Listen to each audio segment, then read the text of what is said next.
Welcome to SportsBeat KC, the Kansas City Star's daily sports podcast. It's Thursday, June 3rd, and I'm Blair Kirkhoff. We gave you some Chiefs talk on Wednesday's show, and we bring you more today. This time we hear from the Chiefs themselves. Patrick Mahomes, along with Andy Reid and coordinators Steve Spagnuolo and Eric Bieniemy, were among those who met with reporters on Thursday. A current and obvious topic was Mahomes' 20-0 goal that he expressed at his charity golf tournament last weekend. Mahomes expanded on the thought. Andy Reid spoke to it, and I think you'll enjoy what Bieniemy didn't say about it. So let's just get right to it. You'll hear them in the order we did: Reid, Spagnuolo, Mahomes, and then Bieniemy. Here we go. Hey, Coach, we're ready whenever you are. All right. Don't have any injuries. Can't talk about those right now anyway. So the guys have all been healthy, so that's a good thing. Time's yours. Let's go first to Pete Sweeney. Go ahead, Pete. Hey, Coach. My question is more about the league in this offseason as a whole. I know there's been a lot of talks about maybe in the future NFLPA, NFL trying to get rid of the offseason and the offseason programming. Based upon your experience, the 2 decades plus in the league, just how important is some of these workouts to what you guys are trying to accomplish all season? Yeah, so I think it's important the coaches and players do it the right way, and that's give the guys an opportunity to get out of the weight room, get in. Well, they do their weightlifting, but get out of the weight room and do some football. I mean, if they don't do it here, they're going to do it on their own, and we got good facilities and field for them. If everybody's smart with it, you can get a whole lot done. In particular, some of the new stuff you want to work on, or some of the things from your off-season studies that you can get coordinated. So and write up. From what was going on during the season. So I think it's a win-win if it's handled right. Yeah. And I think the way it's set up right now is good. I think the time with the players has been good, and you can ask our guys, but I think it's been productive. Go next to Herbie Tiopi. Go ahead, Herbie. Hey, Coach. Good afternoon. Hey, Herbie. Patrick Mahomes obviously made some headlines over the last couple of days, a 20-0 prediction. What was your reaction when you heard about that prediction? Well, I saw the whole thing just by chance. I normally don't see those things, but I did see that one. And he was asked, what would be a great challenge for him, and to work for. And so 20-0 made sense, but I mean it's he wasn't boasting about it. That's not what he was doing, but he just said that would be a great challenge, which it would be. I mean, we've got a pretty stiff schedule and some great competition that we're going to play against. So I felt like he was really saying, listen, we all need to get busy and work our tail off because of that. So next to Vahe. Go ahead, Vahe. Hey there, Andy. All right, Vahe. Just really along the same lines. In general, do you either like or dislike having things like that said to sort of create a bar and a standard? Do you find things like that drive some juice? Well, I didn't see it that way. I mean, listen, there's nobody that's more competitive and wants new challenges than he does. That's a great one. I mean, that hasn't been done with that many games. So, okay, but he didn't mean it in any way where he was doing that. I have full trust in him that way. So that's just not how he's wired. But it's a good challenge. It's a good challenge for sure, Vahe. Let's go next to Matt McMullen. Go ahead, Matt. Hey, Coach. So last week you got the guys out in the field, in the building. They got to go home and digest that stuff. Now they're back this week. Just what stood out about practice this week and what you guys were able to accomplish on the field? Yeah, listen, these guys, they work hard. They have fun together. They challenge each other as much as you can challenge in these type of things. We're just throwing the football. I mean, we're not doing the run game or anything and knocking people all over the place. That's not what's going on right now. So I think they have fun with it. And if they weren't doing it here, I'm sure they'd be doing it somewhere else. And that's how they've approached it. And so we've had great attendance at these things. And like I said, they're not mandatory. I mean, if a guy has something he's got to do, they go do it, and then they come back and jump back in and do, and get busy. So I think it's been productive. Yeah.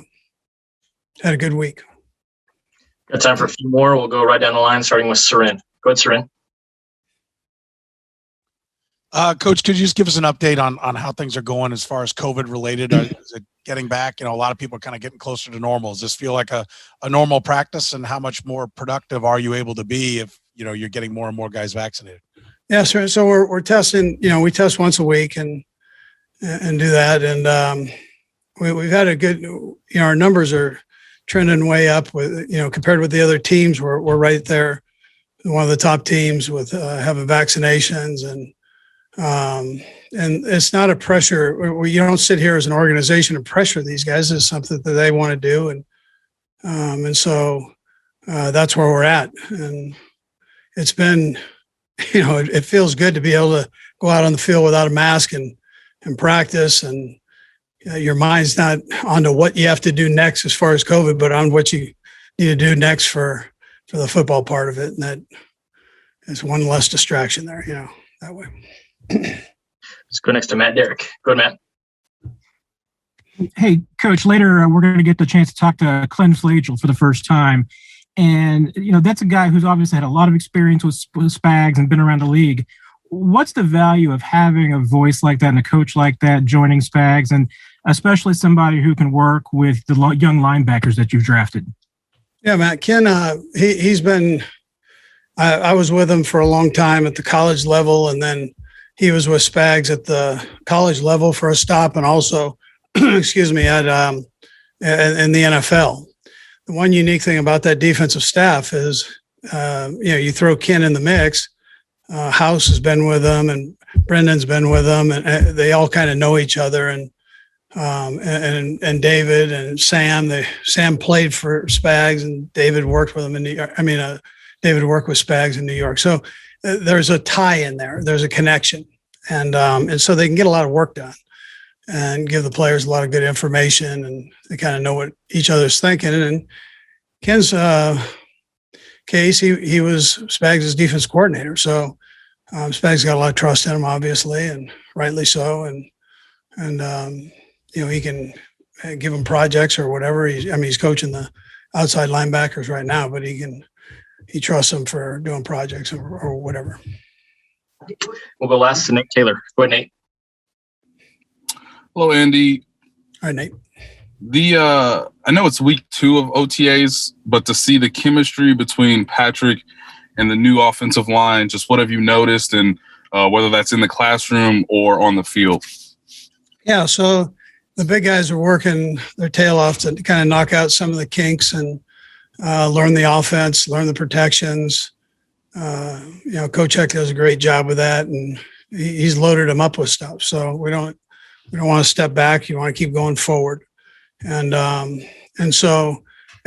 Spags, he's got every look that you can imagine to work on. So I think that way it's great from a protection standpoint. We're not doing any run against the defense, so they're doing that all against Bags, and so it's recognition things there. But I think they're handling it. They're handling it well, and they seem to be talking and communicating. And again, there's some things we got to keep working on, but I would expect that. Yeah. Coach, we appreciate the time. Thanks for joining us. Okay, thank you. Yep. Oh, we're ready whenever you are. Yeah, I just saw you on the hallway. Now I see you on the screen, I think. Look, it all good. Happy to be out there practicing. I don't have much to say. I'm just going to open it up and let you fire away. It's good to see everybody. It's good to be doing one of these. So appreciate everybody being here. Let's go first to Adam Teicher. Go ahead, Adam. Hey, Steve. How you doing today? Great, Adam. Good. Hey, we were talking last week to Hitchens and to Tyron, and they were talking about the emphasis you're putting on fixing the red zone defense, being better in the red zone. Are there some components that are really important to be a good red zone defensive team? Are there things you look at and say, if we do this well, we're gonna play well down there? You mean like general ones, Adam, or what we did right? Yeah, just in general, playing good red zone defense. Yeah, I mean, the first thing to me is we always say is we don't want to allow teams to run the ball. We really do want to force them to throw it. And then have tight coverage. I mean, down there, the throwing lanes get tight. We all know that, everybody that knows football. So, You try to force them into throwing it in those tight windows. So that would be the first thing. In these kind of practices, we obviously don't get runs, so we can't really work on that. That'll come in training camp or in preseason games. But then the second thing is just everybody being on the same page. The third thing to me is where the league, football in general, has gone in the red zone, especially in the tight red zone, with all the, I'm going to call it option football. We call it swaps and seals and tight ends coming across behind the line of scrimmage. There's a lot of challenging football nowadays, and you got to make decisions on zone or man and how many guys you put up on the line. So we're working through all of that and hopeful that we can get better. And if we had just played, 50% better in the red zone last year, it made a huge difference, and certainly points allowed. And I didn't think we were terrible in points allowed, but certainly when people got in the red zone, it was a challenge for us. Go next to Sam McDowell. Go ahead, Sam. Hey, Steve. Hey, Sam. Last week, Andy mentioned that he thought one of your under the radar signings this year was Jaron Reed. I'm wondering what he allows you to do on the defensive line, specifically, perhaps with moving Chris around a little bit. Yeah, I tell you what, Sam, we're really trying to figure that out, to be quite honest with you, and it's going to take a little bit of time. But listen, I remember when he was at Alabama, I have a good friend that actually trained him as he got ready for the combine. So we have a mutual friend, coach I have a lot of respect for. And I've always liked him as a player, so I'm glad we got him. We've had him here a few days here, and I tell you, I texted him the other day. I just really like the way he handles himself here, practice. He's serious about football. He knows when to lighten it up. Right now, in the short amount of time I've had with him, I really love the personality, the attitude, and what he gives us as a football player. Let's go next to Herbie Teope. Go ahead, Herbie. Hey, Coach. Good seeing you as always. You too, Herb. Hey, I have two questions for you. The first one, obviously, you're bringing Ken Viggioli in. What was your reaction to be reunited with him? I know he served with you as a defensive coordinator in St. Louis. Yeah. Well, I tell you, Ken Flagel. Flagel. Sorry. Yeah. We laugh about, you know what, Herb? I call him that just kidding around sometimes. So I'm going to tell him that you said that. I would tell him it was you. But he'll laugh. He'll think it's funny. That's like nobody can pronounce my name either, right? I mean, you guys figured it out after a while. But listen, Ken and I have known each other for a long time. Andy knew him way before I did, but I got to know him the same time I got to know Andy when they were on the staff at UTEP together in Missouri. He's been in the league a long time. Like you said, he was the defensive coordinator for us in St. Louis. And I just got a great deal of respect for him. I think he's just going to be a great sounding board for me, another set of eyes, somebody that's had a lot of experience in this league. And, on game day, I know Ken. We run together on the sideline. He's really good on game day with sorting things out, run schemes, and what the offense is trying to do to us. So I'm looking forward to that. And, he knows Matt and Brendan and a lot of these guys. So it's been kind of pretty comfortable, him just coming here. It's been great. He's been great to have. And the second part of the half of you coaches, obviously you've got two young linebackers here in Willie Gay as well as Nick Bolton. What's your excitement level as you've watched them, and what kind of feedback are you getting from your friend? I'm not going to try to pronounce the name. Coach Flagel? Yeah. You call him Ken. We just go Ken. Listen, Matt House does a great job with those guys. I really get my feedback from Matt on the linebackers, and he's been doing a terrific job. But both those guys we're really excited to have and really looking forward to what they can do. I mean, let's not forget Willie Gay didn't have any preseason games last year. Now Nick will get a benefit of that this year. We're going to try to find ways to get him on the field. It might take a little while. The volume of defense is probably catching up with the both of them right now. We've asked Willie to play two different spots, Sam and Will. That's typical in the NFL, just like we do with really all our linebackers, except for Hitch. But we're glad we got them both. We're looking forward to what they can do. We'll go last two, Pete and then Sarin. Go ahead, Pete. Hey, Steve. Good to see you again. You too, Pete.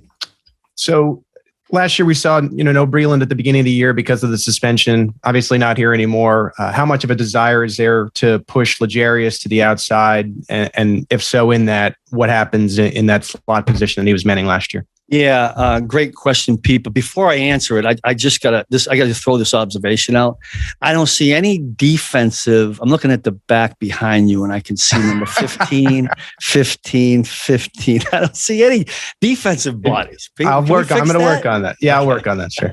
Now I forgot your question. Legarius to the outside. Yes, and what happens?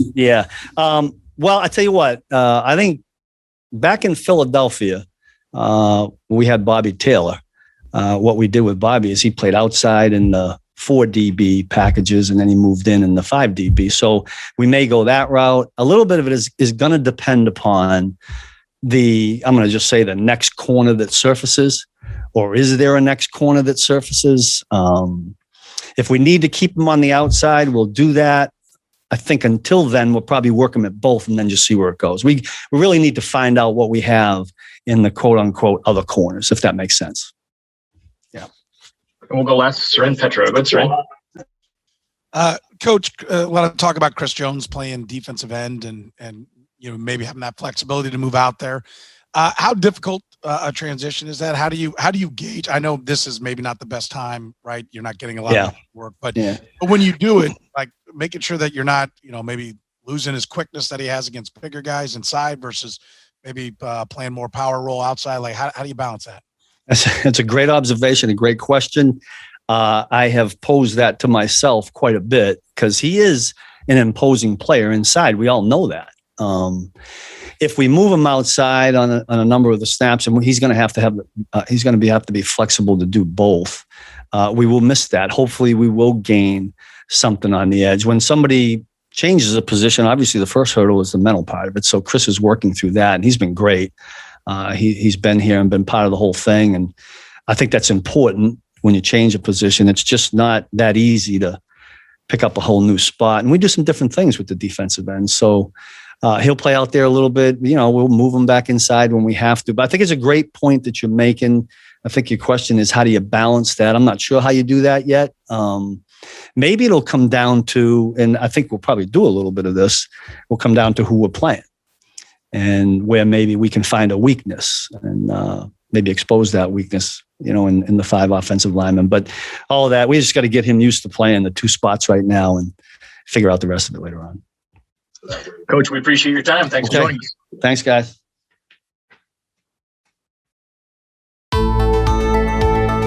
Hey, it's Blair.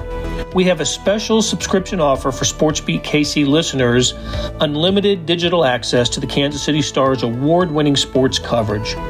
Sign up now for 1 year of Sports Pass for access to all the sports news, features, and columns presented on the kansascity.com site, and it's only $30. That's a 40% savings off our regular rate. Your subscription will automatically renew after the initial term at $50 unless you tell us to cancel. Your subscription helps support the sports coverage of kansascity.com and the Kansas City Star, and that support has never been more important. Please visit kansascity.com/SportsBeatKC offer to get this special offer. And as always, thanks for listening. We'll start first with Herbie Teope. Go ahead, Herbie. Hey, Patrick, good to see you. Good seeing you. Hey, 2 questions here for you. Obviously, 6 days of on-field work, 5 days. We had the charity golf tournament last week, but 5 days of on-field work. How's your toe feeling? You full go? Yeah, I think so. If there was a game, I'd be able to play in it, I think. At the end of the day, there's still stuff I'm going to have to work through. I'll have to continue to rehab and continue to keep strengthening that stuff. But it's good to be able to get out there a little bit earlier than the schedule had me and be able to get some work in. Second part, obviously, you made some headlines this past week with the 20-0 goal that you have. Coach, I asked Coach about it before you came on, and he said it wasn't a boast. It was just a goal that you would like to do. But what was your teammates' reaction when the news of that started going around? I don't think there was really a reaction at all. If you're in this league, you want to win every single time you're on the football field. And I think people get all hyped up about saying 20-0 because you have to take it 1 week at a time. But at the end of the day, you want to continue to win every single week. I'm not going into the season hoping I lose any games. Let's go next to Haley Lewis. Go ahead, Haley. Hey, Patrick, I was able to talk with the CEO of Whoop earlier this week and kind of talk about your podcast, what you did during last season. So now that you kind of check that every day going into this next season, how do you think that data and that technology of knowing your body so well is going to help you get past this, injury into the 2021 season?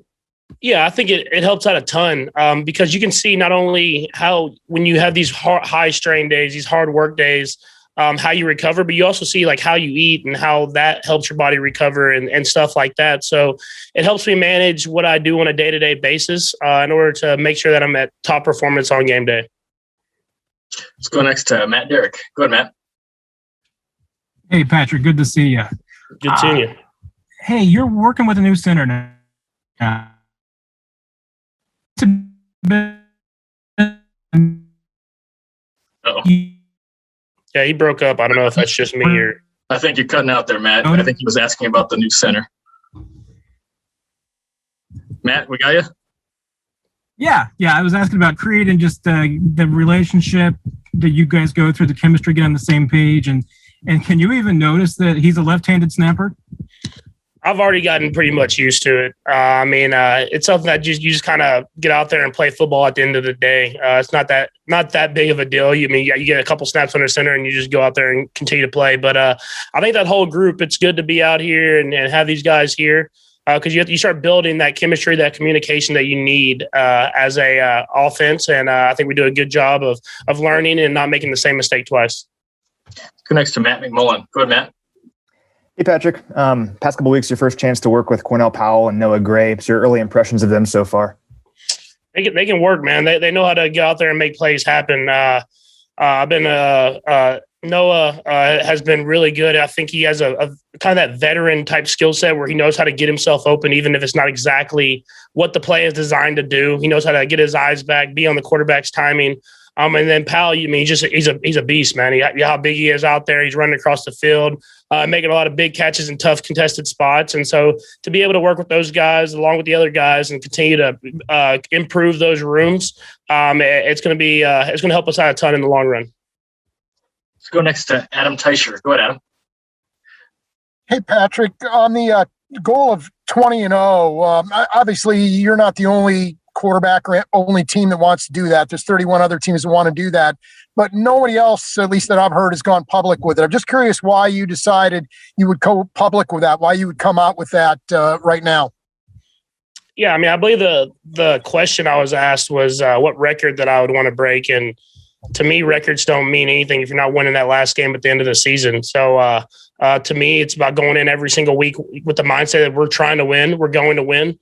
And at the end of the day, whatever the record is, if it's 20-0 or whatever it is, you're winning that last game of the season. Then you're going to be happy with whatever happened earlier in the season. Let's go next to Seren Petro. Go ahead, Seren.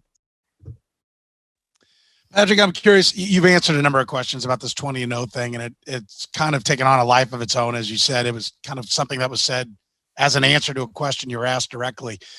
With everything that you say being so much under the microscope, do you hear those things come out? Like when you hear it, you go, well, yeah, I know I'm going to be answering 7 questions about this now because I just said it. Are you living in that kind of fishbowl? And do you hear that every time it kind of comes out of your mouth? Yeah. I think it's just part of the gig, part of playing quarterback in the NFL.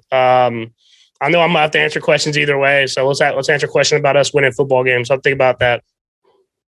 Let's go next to Pete Sweeney. Go ahead, Pete. Hey, Patrick, you made a theme of it this offseason. It seemed like whenever an offensive line move would come through, you would kind of quote tweet it and put a happy face emoji. That's what we saw. I just was wondering what the exchanges were like with Brett Veach and the personnel department and just the appreciation you have for really bolstering this line after we all saw you kind of running around in that last game. Yeah, you just want to be able to build depth. I think that's the biggest thing is they put a lot of good guys and brought back a lot of good guys and to put in that O-line room so that the competition is high every single day. I felt like we had guys that were good guys in that room last year, but to continue to add more and more talented guys, that brings out the best. And I think that's what you want in any team, that a winning culture of you have to earn your spot every single day. You have to come in with that mindset of I have to get better because that's what brings out the best in everybody. We've got time for 2 more. We'll go Nate and then Sam. Go ahead, Nate. Patrick, it's in talking about just the new offensive linemen, what's it been like for you to sort of teach them versus when you first came into the NFL and you were learning from guys like Eric and Mitchell and even Mitch Morse and the guys of those likes? What's it been like to teach those offensive linemen what you like in terms of trying to build that chemistry and understanding of the playbook? Yeah, I think it's really cool, honestly. You said it. When I first came into the league, I had a lot of veteran guys with Eric Fisher and Mitch Schwartz and like Mitch Morse, all these guys. that were helping me when I was at the line of scrimmage, helping me communicate and get us all on the same page. And then to be able now to have a new group of guys that obviously are extremely intelligent and know how to play the game of football and stuff like that, but to show how I communicate and how I do things at the line of scrimmage and us build that chemistry again. I think it's really cool, and it's going to really help us in the long run as we continue to learn each other and learn how each other thinks while we're out there on the field. We'll go last, Sam McDowell. Go ahead, Sam. Hey, Patrick. I'm wondering, I guess the short of this is what benefit you get out of these OTAs, but the long of it is you didn't have these last year. So as you're going through some things this year, are you realizing, hey, I really missed not doing this last year because, we fell behind at training camp? Are there certain things like that? I think the biggest thing is you get to experiment a little bit more. When you get to training camp, you kind of have to be refined and refining things. You're trying to get ready for the season against different teams and different defenses and stuff like that. That's a big part of why we came in to do the OTAs. And I know they're voluntary and everything like that, but we're able to experiment and not go extremely hard, but still be able to get some good work in and get the guys together, build that chemistry and be a part of the team. I think that's the only real big difference than not being here, I guess you'd say. Patrick, we appreciate the time. Thanks for joining us. Thank you. Coach, we are ready whenever you are. Good afternoon. Long time no see. Hopefully everybody's doing very well. With that said, hey, I'm all ears. Let's go first to Harold Kuntz. Go ahead, Harold. EB, what's going on? What's going on, bro? We're doing the same, man. Hey, a lot of new additions to the offense, especially on the offensive line. Just your overall thoughts on seeing guys like Orlando Brown, Joe Tui out there, and how that's going to help your offense overall as a general with these practices. You know what? I will say this. These guys have done a heck of a job. There's a lot of unique personalities in that room. Those guys are hilarious. They love having a good time together. It's great seeing them out there and working together. And it's been good. The chemistry is building. And the best thing about it, these guys are working their tails off. So I'm excited. I'm fired up. There's some new juice in the building. So, hey, we keep it rolling. Go next to Haley Lewis. Go ahead, Haley. Hey, Coach, kind of wanted to ask you, we talked to Reid about how now that things are creeping back to normal, people are getting more and more vaccinated. You guys don't have to focus so heavily on the COVID precautions. You can actually focus on football. How has that been these past couple of weeks where you actually get to just focus on what you're supposed to do? You know what? I don't know if you actually really get back to the ways of the world, the normal world as we used to know it. I still find myself putting a mask on every now and then when I'm coming in the building or just wearing one in my office. So still trying to get used to it. But I will say this, it does feel good knowing that everybody has been vaccinated. But, I'm talking about our coaching staff and our administration. But I will say this, when it's all said and done with, we're out here for OTAs. We get an opportunity to be outside on grass. I mean, you can't beat the weather. It was nice today. So get to watch the guys compete and perform. So we're having a great time. Thank you. Let's go next to Adam Teicher. Go ahead, Adam. Hey, Eric. With Sammy Watkins being gone, looks like McCole and Byron Pringle are two of the guys who are in line for maybe more playing time. What have you seen from each of those two guys specifically that would lead you to believe that they're ready for a bigger workload? Well, McCole, Pringle, D-Rob, they've all have had an opportunity to do it for us throughout their whole entire careers here. So we're counting on those guys to step up. And when it's all said and done with, we coach our guys, each and every one of them, to be the starter. So when it's all said and done with, these guys will be mentally as well as physically prepared to step up in any role that we foresee them to be in. So I'm excited about it. The best thing about this time of the year is being out there and watching these guys compete, but also, too, watching them build the chemistry together and watching them work and grow and get better together. So that's the fun part of it. We'll go three more right from the top, starting with Pete Sweeney. Go ahead, Pete. Hey, Eric, GM Brett Veach had said on the record that guys might try to get Clyde a little bit more involved in the passing game this season. And I was just wondering the process on that and the coaching points to maybe bring him a little bit further along and get him more involved on passes from Pat. Well, the thing is just making sure that he has a better understanding of exactly what we're doing. When you come in as a rookie, obviously everything is brand new.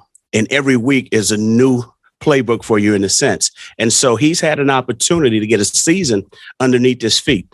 Now, obviously, he's had an opportunity to get out here and listen and be a part of the meetings. And so everything is starting to make more sense to him. And so with him growing with the wisdom that he has obtained in our system, it's going to help him to know exactly what we expect him to do when placed in those certain situations. So we're counting on Clyde to be Clyde. Clyde he's a tremendous kid. And on top of that, he's a hell of a football player. And he's going to accept any role and accept any challenge that's placed upon him. Go next to Darren Smith. Go ahead, Darren. Good afternoon, Coach. What's up, D? You got it. A wise man once said that you all played the worst game on the worst possible day at the worst possible moment. What lessons do you think that you and the coaching staff have learned from that game, taking it to this upcoming season so you don't have any type of repeat performances like that? Well, I think the most important thing is not to take the little things for granted. And I know that's all coaching speak, but when it's all said and done with, we need to make sure that we're on top of everything, meaning that we got to make sure that we're mentally preparing our guys to be ready for those situations. On top of that, making sure that they're physically prepared. We have to be better as a staff. So we're not taking anything for granted. That's why we're enjoying the moments that we have right now. We got a bunch of guys participating. I think the competition level has been exciting, and it's been great being out there and watching these guys work. That's the fun part of it. Now it's our duty and our job to make sure that we're maximizing everything that they're doing and making sure that we're getting the best out of everyone. So it's our job to make sure that we don't take anything or any player or any play for granted. We'll go last to Herbie Teope. Go ahead, Herbie. Hey, Coach, good to see you as always, man. Hey, Herbie, how you doing? Hey, I'm doing well, thanks. I actually have two questions here for you. Okay. You're obviously a former NFL running back. You coached running backs. What was it about Greg Lewis that you said to yourself, hey, this guy would thrive if we moved him from wide receivers to coach running backs? And I'll have a second question after that. Okay. Greg's a football coach. And when the opportunity came about, that's what he wanted to do. He came to us and said, listen, I want to learn more. I enjoy coaching football. This is what I want to do. He accepted the challenge, and he wanted to put himself in that particular position room so he can gain a full capacity of what we're doing on offense. And so with that said, that just goes to show you the type of person he is. All right. And then on top of that, how smart and intelligent he is, but also too, he's going to work at it to be better every single day. You mentioned Edwards-Helaire's receiving skills, and obviously now you have a former wide receivers coach coaching that room there. How has that worked out? You know, what he's trying, his philosophies as a wide receiver coach, working out with the running backs to catch the football. You know what? I think he's going to be great. I think those guys are going to have a better understanding of coverages. You know, with Greg being a former player who's been out on the perimeter and seeing certain things, I think he'll help those guys and identify exactly what's going on in the back end. So I think Greg is going to bring a tremendous amount of mental capabilities in that room. On top of that, I mean, he got some good players, but I do know this. G. Slew is going to work his tail off with those guys, and those guys will perform at the highest level. Coach EB, we appreciate your time. Thanks for joining us. I have to say this before I go. I'm disappointed nobody asked me about the 2-0. Yeah, take care. That'll do it for today. Thanks to our SportsBeat KC production staff of Derek Donovan, Beth Welsh, Monty Davis, Jeff Rosen, Chris Fickett, and Savannah Smith. Hey, we got another deal for you. You can subscribe to Sports Pass for 99 cents a month. That's right, 99 pennies a month. Sports Pass is the online version of the Star Sports section. You get all the stories that appear in the print editions of the Star, plus many more stories that appear only on the website, and certainly they appear first on kansascity.com. After 3 months, it auto-renews at $5.99 a month unless you cancel, and heck, $5.99 a month. That's still a good deal. What a great time to subscribe. You can read about what's going on with the Royals, the Chiefs, the colleges, our soccer teams, and more. How do you get it? You go to kansascity.com/sportspass2020. That's kansascity.com/sportspass2020. Do you want more than just sports coverage? Check out the entire Kansas City Star product. Sports news, features, commentary, and analysis, the whole thing. You get all the stories written by my talented colleagues, plus additional national news, sports, and business coverage with the e-edition.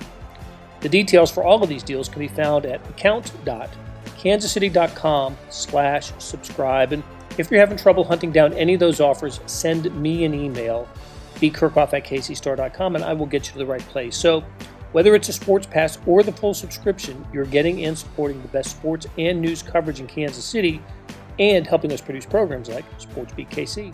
Thanks for listening, and we'll be back on Friday with another episode.